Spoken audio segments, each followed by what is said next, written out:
Welcome to Darren Daily On Demand, your most trusted resource to help you become better every day. Here's your success mentor, Darren Hardy. Good morning. I have a juicy story for you that is dripping with success lessons for us all.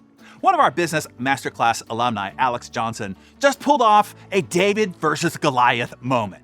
He and his brother Mike, who run a small family-owned print shop, outmaneuvered the local printing behemoth to win a bid that is about to change their lives. And how they did it is pure gold. Now, Alex and Mike aren't just any print shop owners. They are scrappy, ambitious, and always on the lookout for the next big opportunity. So, when the local government announced that a contract was going to be available to produce all their tourism materials and marketing collateral, Alex's eyes lit up. This was the kind of opportunity that could skyrocket their profile and revenue.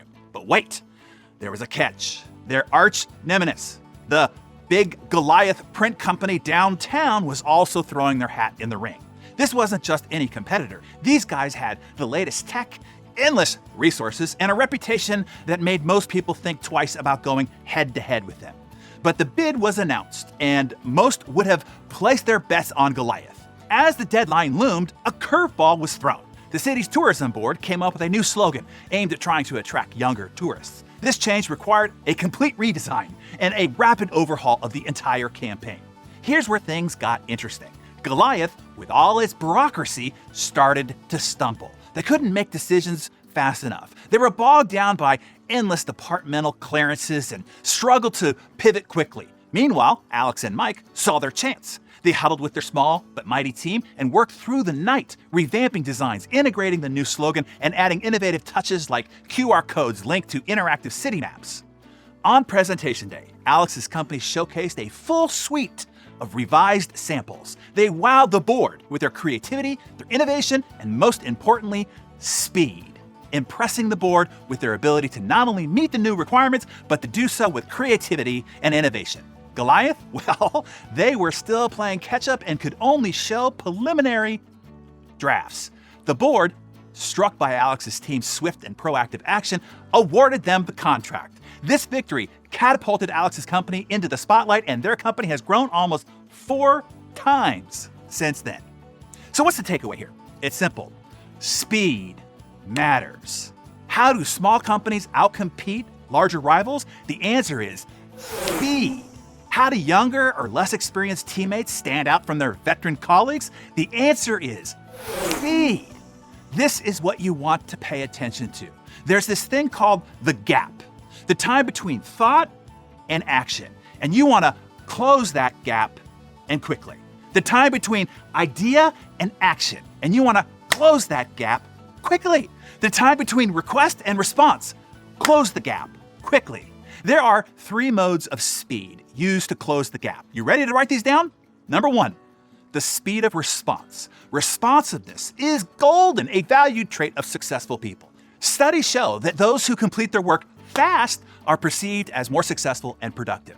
Use the 5-minute rule. If a task will take just under 5 minutes, like an email, a text, a short call, etc., do it now, assuming, of course, you're not in an undistracted fixed jam session.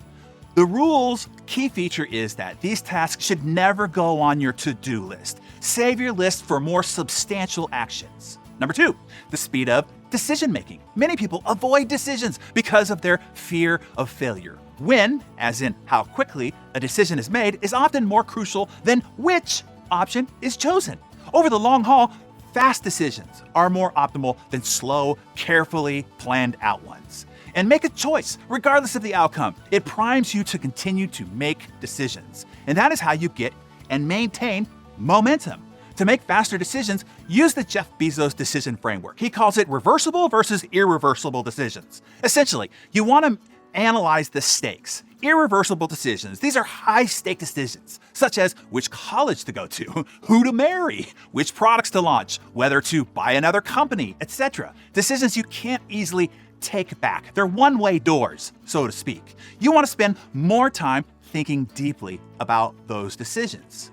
And keep in mind, realistically, very few decisions are irreversible. Most choices can be undone in some manner. The door goes both ways. Then there are Reversible decisions. These are low-stake decisions, such as choosing what to wear, buying a small household item, the color scheme for a presentation, wording in an email, post on social media, etc. Don't dwell on these decisions. Act on instinct and just GSD. Number 3, the speed of execution. Execution speed creates momentum. When you shorten the gap between idea and action, you capitalize on the raw energy of fresh thoughts. This quick action helps maintain the momentum of enthusiasm, making it easier to keep moving forward. Just like pushing a car, once it starts rolling, it takes less effort to keep it going. Here's one for your notes. Action reduces fear. Hesitations amplify fear. If you wait too long, doubt creeps in, circumstances change, and often the idea dies. Strike while the iron is hot, while the opportunity is still ripe. As Walt Disney said, the way to get started is to quit talking and begin doing. Consider your own operation, be it a company-wide or personally. Where could increasing speed yield significant benefits? So decide right now which area you need to speed up the most. Is it speed of response, speed of decision making, or the speed of execution, or is it all three?